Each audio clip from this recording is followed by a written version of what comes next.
নইলে লোভ দেখাইছে, এই দুইটার একটা করলো,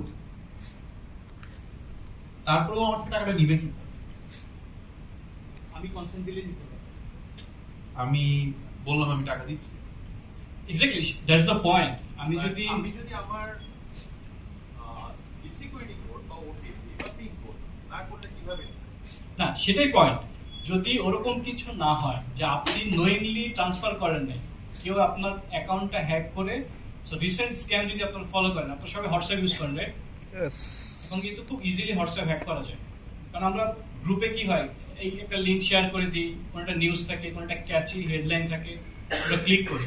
সো অনেক জায়গায় এটা খুবই ইজি এই টাইপের ফিশিং লিঙ্কগুলো থেকে আপনার হোয়াটসঅ্যাপে অ্যাক্সেস নিয়ে নেয়। এখন আপনার হোয়াটসঅ্যাপে অ্যাক্সেস নিয়ে নিলাম, আমি যখন আপনি অ্যাক্সেসটা পেয়ে গিয়েছি, আমি তো আপনার কন্ট্যাক্ট লিস্টটাও জেনে গিয়েছি। সো আমি যদি আপনার প্যারেন্টসকে একটা হোয়াটসঅ্যাপ করি যে আই নিড নাও 5000 টাকা ফর অ্যান ইমার্জেন্সি, সে তো কোনো চিন্তা ভাবনা না করে আমি বিকাশ নাম্বারটাও দিয়ে দিলাম যে এই বিকাশ নাম্বারে পাঠাতে হবে, বিকাশ নাম্বারে পাঠিয়ে দিল। সো এই হোল প্রসেসে বিকাশের কি এখানে কোনো ইনভলভমেন্ট ছিল?